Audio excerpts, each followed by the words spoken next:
नमस्कार दोस्तों, कैसे हैं आप लोग। आज हम टॉपिक कवर करने जा रहे हैं नंबर सिस्टम। नंबर सिस्टम में आज हम टॉपिक कवर करेंगे नंबर्स को पहचानना, कौन से नंबर इवन नंबर है, कौन से नंबर ऑड नंबर हैं, कौन से नंबर रामानुजन नंबर हैं, कौन से नंबर प्राइम नंबर हैं। इन सब की जानकारी हम आपको इस वीडियो में देंगे, तो वीडियो में बने रहे, अंत तक बने रहिएगा। वीडियो बहुत ही नॉलेजफुल होने वाली है आप लोगों के लिए।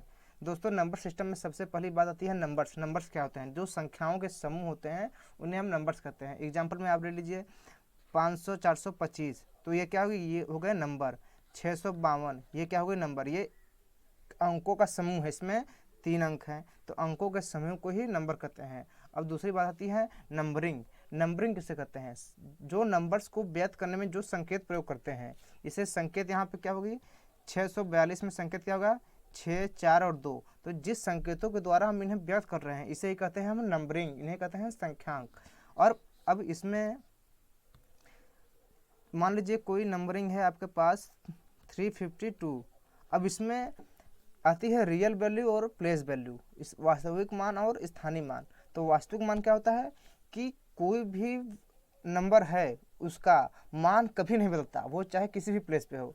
अब 3 का मान 3 ही होगा, चाहे वो यहाँ पे हो चाहे वो यहाँ पे हो।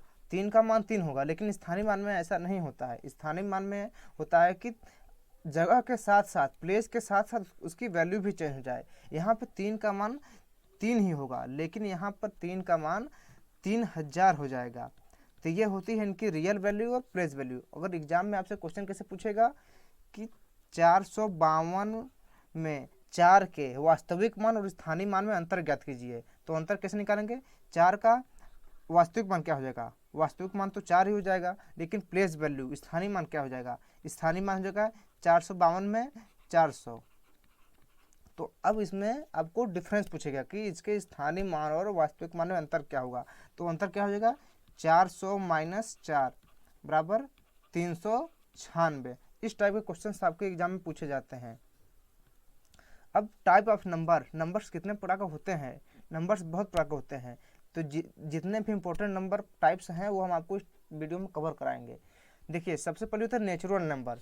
नेचुरल नंबर जिसे हम उंगलियों पे गिन सके, जैसे 1, 2, 3, 4, 5, 6, जिससे हम गिनने में प्रयुक्त करते हैं। किसी चीज़ को आप जब काउंटिंग करेंगे तो आप उसे जीरो से काउंटिंग नहीं करते हैं, आप उसे काउंटिंग करते हैं 1 से। तो 1 से लेकर इनफाइनाइट तक ये सारे नंबर नेचुरल नंबर होते हैं।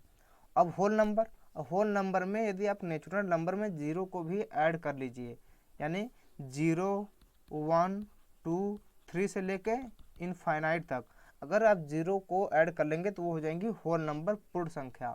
और इंटीजर नंबर, अब इंटीजर नंबर जिसमें पॉजिटिव और निगेटिव के साथ साथ जीरो का भी समावेश हो, यानी एग्जाम्पल के तौर पे अगर 0, 1, 2 है तो इधर क्या जाएगा? -1, -2, -3, यानी अब इनको अगर ऐड करेंगे तो ये वैल्यू जीरो ही देंगी। और 1 और -1 को ऐड करेंगे जीरो हो जाएगी, 2 -2 को ऐड करेंगे जीरो हो जाएंगी, 3 और -3 को ऐड करेंगे जीरो हो जाएंगी। अब इससे कुछ प्रॉपर्टी होती हैं इंटीजर नंबर के। तो पहली प्रॉपर्टी है, किसी भी पूर्ण संख्या में जीरो को जोड़ते हैं तो प्राप्त योगफल उस पूर्ण संख्या के बराबर होती है। ये बोल रहा है कि अगर आप कोई इंटीजर नंबर +5 है, अगर आप इसमें जोड़ेंगे जीरो को तो प्राप्त संख्या, जो नई संख्या प्राप्त होगी वह 5 ही प्राप्त होगी। यही पहली प्रॉपर्टी है इसकी। और दूसरी प्रॉपर्टी है, यदि किसी भी पूर्ण संख्या में 5 जीरो को घटाते हैं, अगर आप इसी 5 में जीरो को घटा देंगे तो भी 5 प्राप्त होगा। तो यही इस दूसरी प्रॉपर्टी में है कि प्राप्त संख्या वही पूर्ण संख्या होगी। अब यह है रेशनल और इरेशनल नंबर। ये दोस्तों बहुत ही इंपॉर्टेंट टाइप्स है नंबर सिस्टम के। तो रेशनल नंबर क्या होती हैं? रेशनल नंबर होती हैं जिन्हें p/q के रूप में व्यक्त किया जाए, लेकिन q equal to not equal to zero होना चाहिए। जीरो क्यों नहीं होना चाहिए? अगर जीरो, मान लीजिए कोई नंबर है 5/7, तो क्या हो गई? ये p/q के रूप में है तो क्या हो जाएगी? Rational number. लेकिन अगर यही संख्या 5/0 होती तो ये रेशनल नंबर नहीं होती। क्यों नहीं होती? क्योंकि आप जब जीरो से इसे डिवाइड करेंगे तो ये वैल्यू कहाँ चली जाएगी? इनफाइनाइट में, और इनफाइनाइट रेशनल नंबर नहीं है। और इनरेशनल नंबर, इस इनरेशनल नंबर जस्ट इसका अपोजिट होता है कि जो भी कोई भी संख्या p/q के रूप में व्यक्त न किया जा सके वो क्या कहलाती हैं? इनरेशनल नंबर। अब आती हैं रियल नंबर। तो रियल नंबर क्या होती हैं, जितने भी रेशनल और इनरेशनल नंबर है, जितने भी परिमेय और अपरिमेय संख्याएं हैं वो सारी रियल नंबर कहलाती हैं, चाहे वो p/q के रूप में हों या ना हो, वो कहती हैं रियल नंबर। और इवन नंबर क्या होती हैं, वे सभी संख्याएं जो 2 से विभाजित हो जाएं वो इवन नंबर यानी सम संख्या कहलाती हैं। अभी हम आगे आपको पढ़ाएंगे विभाजिता का नियम कि कौन सी संख्या 2 से विभाजित होगी, कौन सी संख्या 3 से विभाजित होगी, कौन सी संख्या 5 से विभाजित होगी। तो वीडियो में बने रहिएगा, वीडियो बहुत ही नॉलेजफुल होने वाली है आपके लिए। अब ऑड नंबर विषम संख्या क्या होती है, वे सभी संख्या जो 2 से विभाजित ना हो, जैसे 20 ये 2 से विभाजित हो जाएगी, 40 3 से विभाजित नहीं होगी, तो इसलिए ये क्या हो गई, सम संख्या। ठीक है, अब बोल रहा है कि यह वे सभी संख्या जो 2 से विभाजित ना हो, यानी 40 50 60 ये आपकी हो गई सम संख्या। लेकिन 13 15 19 ये सारी संख्या 2 से विभाजित नहीं होंगी, तो ये क्या हो जाएंगी आपकी विषम संख्या। तो हमने सम संख्या में क्या पढ़ा, जो संख्या 2 से विभाजित हो, और विषम संख्या में क्या पढ़ा, जो 2 से विभाजित ना हो। उदासीन पूर्णांक, ऐसा पूर्णांक जिसपे पॉजिटिव और नेगेटिव का कोई प्रभाव न पड़े, उदासीन पूर्णांक कहलाती हैं। तो उदासीन पूर्णांक क्या परिभाषा हो गया कि अगर आप उसमें +5 जोड़ें या +5 -5 घटाएं, उस पर कोई इफेक्ट नहीं पड़ना चाहिए, वो उदासीन पूर्णांक कहलाती हैं। पूरे नंबर सिस्टम में सिर्फ 0 ही एक ऐसी नंबर है जो उदासीन पूर्णांक है। अब प्राइम नंबर, ये बहुत ही इंपॉर्टेंट टाइप है प्राइम नंबर। प्राइम नंबर वे सभी संख्या जो स्वयं और एक के अलावा किसी अन्य संख्या से विभाजित न हो, वह अभाज्य संख्या कहलाती हैं। प्राइम नंबर पढ़ने से पहले हम एक चीज़ जानते हैं, गुणनखंड। गुणनखंड क्या होती हैं, गुणनखंड वे कहलाती हैं जिनका मल्टीपल, जिनके पहाड़े में वो आती हों। जैसे आप मान लीजिए 100, तो 100 का गुणनखंड क्या हो जाएगा, 1 हो जाएगा, 2 हो जाएगा, 4 हो जाएगा, 10 हो जाएगा, 25 हो जाएगा, 50 हो जाएगा और 100 हो जाएगा। तो ये इसके फैक्टर हैं, ये इसके गुणनखंड है। लेकिन प्राइम नंबर में किसी संख्या का फैक्टर सिर्फ 2 ही होना चाहिए, यानी कि एक तो संख्या वो खुद होगी और एक होगा। एग्जाम्पल के तौर पे आप ले लीजिए 3, तो 3 में इसका गुणनखंड यानी फैक्टर क्या हो जाएगा, 1 और 3। तो जिसके फैक्टर सिर्फ 2 ही हों, या जो संख्या स्वयं और एक के अलावा किसी अन्य संख्या से विभाजित न हो, अभाज्य संख्या कहलाती हैं। तो क्या एक प्राइम नंबर है कि नहीं है, तो अब बताइए एक प्राइम नंबर है या नहीं। अब आप बोलेंगे कि वे सभी संख्या जो एक और स्वयं से विभाजित हो, तो एक से विभाजित होगी ही, लेकिन एक से विभाजित होगी, तो इसके तो 2 फैक्टर हैं। लेकिन हमने क्या बोला आपको कि एक प्राइम नंबर नहीं हो सकती, क्यों, क्योंकि इसमें बोला है कम से कम 2 गुणनखंड होना चाहिए प्राइम नंबर के, तो इसमें तो एक ही है, दोनों संख्या एक ही है ना। अब देखिए आप 5 में 5 1 से विभाजित हो जाएगा और 5 से विभाजित हो जाएगा, तो 5 प्राइम नंबर है। अब आपसे क्वेश्चन पूछता है कि सबसे छोटी इवन प्राइम नंबर यानी सबसे छोटी सम अभाज्य संख्या कौन सी है, तो आप आंसर देंगे 2। अब आपसे कैसे पूछता है प्राइम नंबर कि 1 से 100 के बीच में कितने प्राइम नंबर हैं, 1 से 50 के बीच में कितने प्राइम नंबर हैं, 1 से 25 के बीच में प्राइम नंबर कितनी है, 1 से 30 के बीच में प्राइम नंबर कितनी है। तो उसका दोस्तों यहाँ पे है 1 से 25 के बीच में आपको 9 प्राइम नंबर मिलेंगी, 1 से 30 के बीच में आपको 10 प्राइम नंबर मिलेंगी, 1 से 50 के बीच में आपको 15 प्राइम नंबर मिलेंगी, 1 से 100 के बीच में आपको 25 प्राइम नंबर मिलेंगी। ये आप याद कर लीजिएगा, या आप निकाल भी सकते हैं। 3 5 7 11 ऐसे निकालते जाएंगे, 25 तक निकालेंगे तो आपको 9 प्राइम नंबर मिलेगी। सबसे ज़्यादा आपके एग्जाम में पूछता है 1 से लेकर 100 के बीच में कितने प्राइम नंबर हैं, तो आप याद कर लीजिएगा 1 से 100 के बीच में 25 प्राइम नंबर है। ठीक है, अब होती है भाज्य संख्या। तो वे सभी संख्या जो एक या स्वयं के अतिरिक्त कम से कम एक अन्य संख्या से विभाजित हो। प्राइम नंबर में क्या था, अभाज्य संख्या में था कि कोई नंबर सिर्फ खुद स्वयं से और एक से विभाजित हो, वो यानी उनके मिनिमम सिर्फ 2 ही गुणनखंड हो।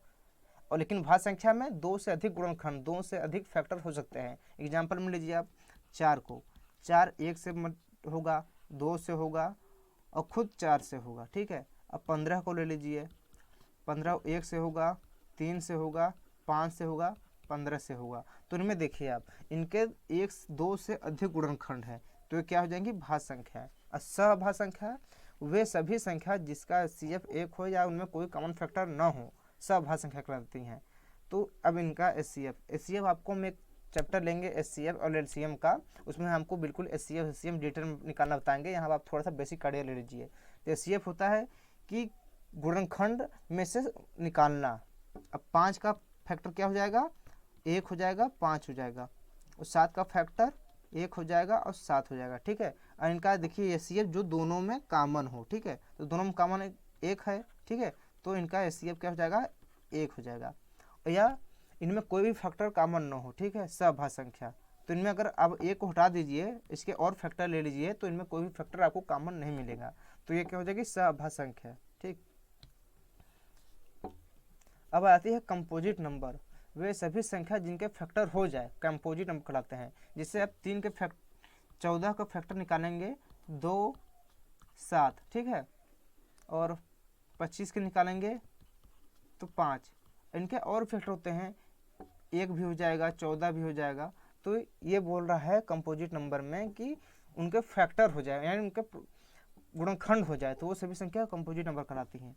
ये भी आपके एग्जाम में पूछता है कि कौन से 1 से 25 के बीच में कितने प्राइम कंपोजिट नंबर हैं, 1 से 30 के बीच में कितने कंपोजिट नंबर हैं। तो 1 से 25 के बीच में 15 कंपोजिट नंबर आपको मिलेंगे, 1 से 30 के बीच में 19 कंपोजिट नंबर, 1 से 50 के बीच में 34, 1 से 100 के बीच में 74 कंपोजिट नंबर मिलेंगे, ठीक है।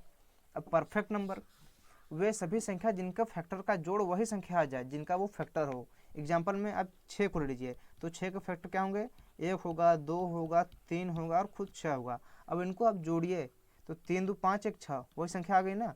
तो यही बोल रहा है कि परफेक्ट नंबर वो नंबर कहलाते हैं जिनके फैक्टर का जोड़ हो, यानी जिनके फैक्टर का सम वही नंबर आ जाए जिनका वो फैक्टर हो। अब 28 में जोड़िए आप, 2 1 3, 3 4 3 7, 7 7 14, 14 14 28, देखिए वही नंबर आ गई। तो ये क्या हो जाएगी, परफेक्ट नंबर।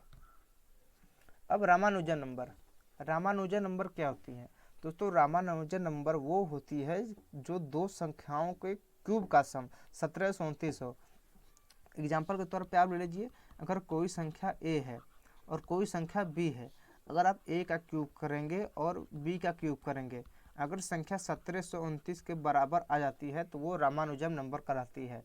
अब देख लीजिए 10 और 9, अब 10 का आप क्यूब करेंगे और 9 का क्यूब करेंगे तो 10 धाम 14 में 1000, ठीक है, ये 1000 जगह, और 9 का क्यूब करेंगे तो आपका क्या 729, तो क्या हो जाएगा ये 1729। अब 1729 रामानुजन, यानी 10 और 9 जो नंबर हैं वो रामानुजन नंबर कहलाएंगे। वैसे ही आप 12 और 1 कर लीजिए, ठीक है। अब जब 12 का आप क्यूब करेंगे और 1 का क्यूब करेंगे तो ये क्या आ जाएगा 1728, और 1 का क्यूब करेंगे 1 आएगा, तो क्या हो जाएगा 1729। तो 12 और 1 क्या हो गई रामानुजन नंबर। अगर और भी कोई रामानुजन नंबर है तो आप हमें कमेंट बॉक्स में ज़रूर बताइएगा।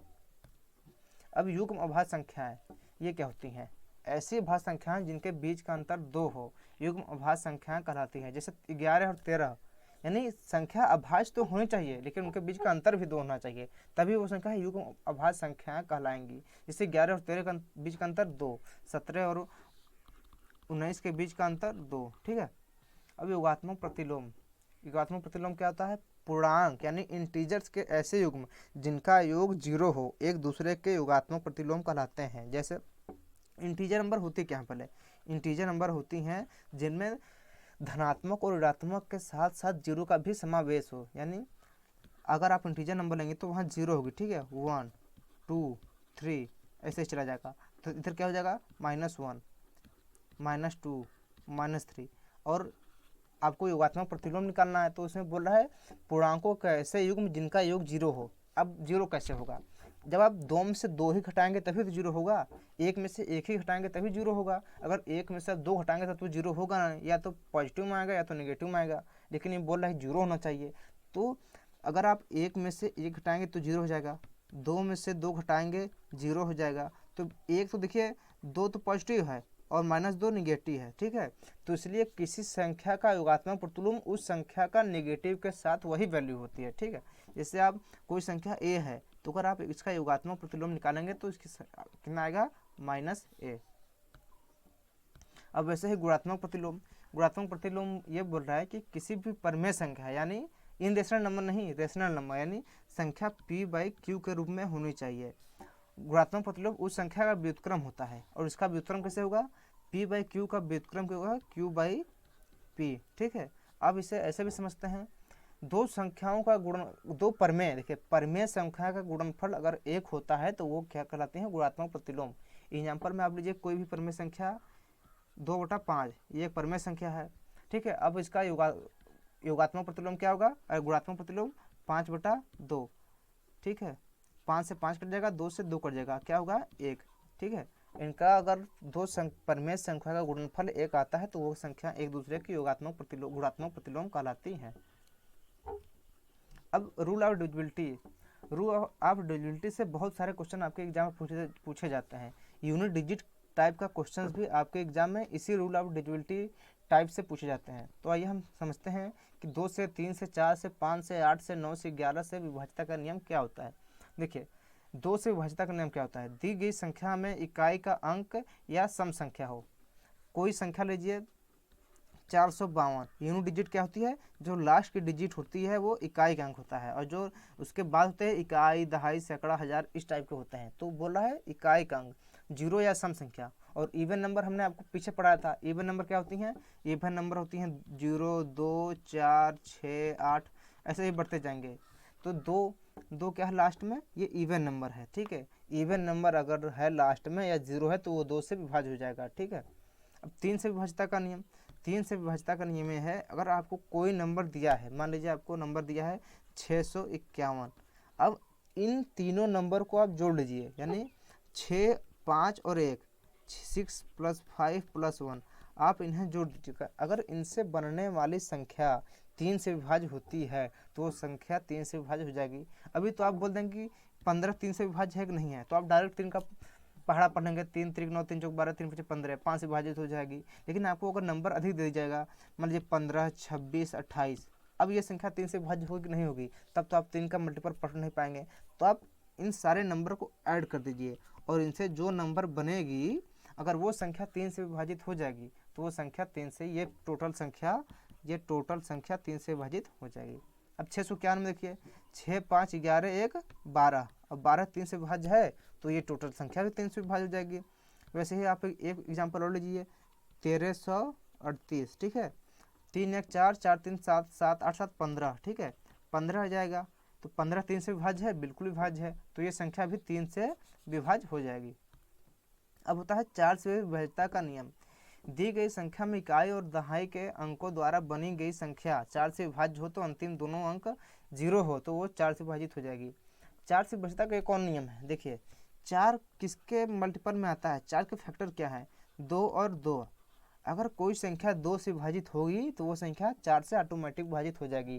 तो आप तो पहले ये देख लीजिए कि लास्ट दो डिजिट अगर 0 है या वह 4 से विभाजित है तो वो संख्या 4 से भी विभाजित हो जाएगी, टोटल संख्या। अगर आप ये नहीं देखना चाहते हैं तो आप ये देख लीजिए कि लास्ट में जो संख्या है वो सम है या नहीं, लास्ट वन नंबर सम है या नहीं। सम है, अगर वो 2 से विभाजित तो वो 4 से ऑटोमेटिक विभाजित हो जाएगी। जैसे देखिए 15 436, लास्ट संख्या 6 है, ऑटोमेटिक 2 से विभाजित हो जाएगी। और लास्ट 2 डिजिट क्या है, 36, ये 4 से विभाजित हो जाएगी, 4 9 36। ठीक है, तो ये संख्या ऑटोमेटिक 4 से विभाजित हो जाएगी।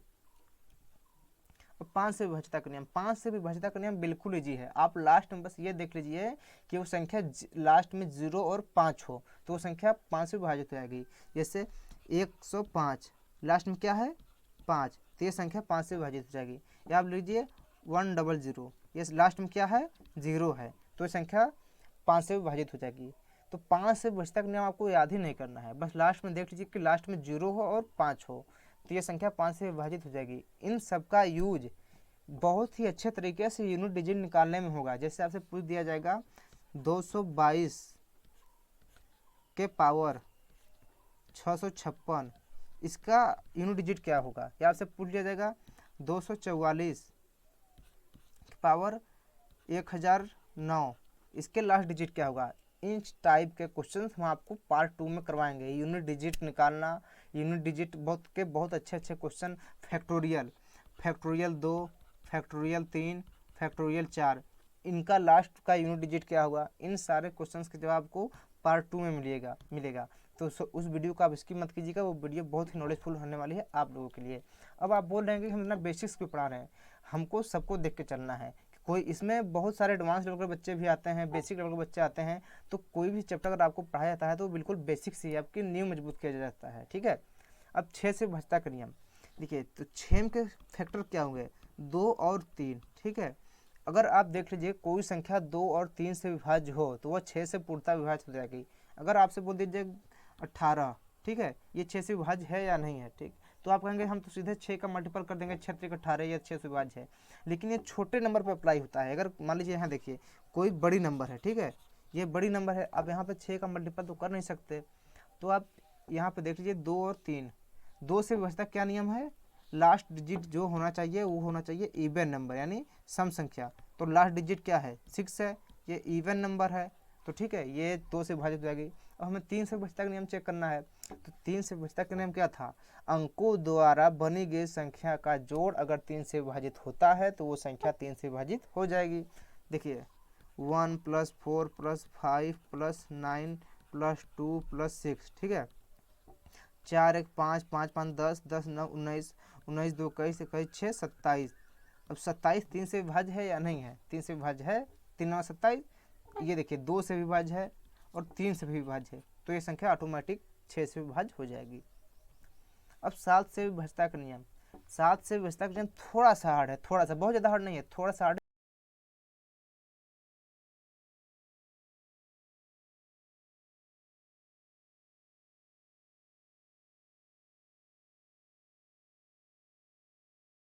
तो जैसे एग्जांपल के तौर पर आप लीजिए 2429 को आप अगर यहाँ पे देखिए, आप 2429 में अगर आप 9 का डबल करेंगे तो 9 का डबल क्या हो जाएगा, 18, ठीक है। जब 18 को आप यहाँ से घटाएंगे 242 में से तो 224 आ जाएगा। तो इसमें क्या बोला आपको कि लास्ट डिजिट के अंक को आप दुगुना करेंगे और शेष अंकों द्वारा बनी गई संख्या हमसे घटाएंगे तो संख्या 7 से विभाजित हो या डिजिट क्या आ जाए, 0 आ जाए। अब यही प्रक्रिया आप दोबारा करेंगे, 224 में जब 4 और 2 करेंगे तो क्या आ जाएगा, 8। अब 8 को जब 22 में से घटाएंगे तो क्या आ जाएगा, 14। अब ये बताइए 14 7 से विभाजित है या नहीं है, तो 7 से विभाजित है। 7 से कितनी बार विभाजित है, 2 बार, 2 बार विभाजित है अगर ये संख्या, तो 2429 भी 7 से विभाजित होगी।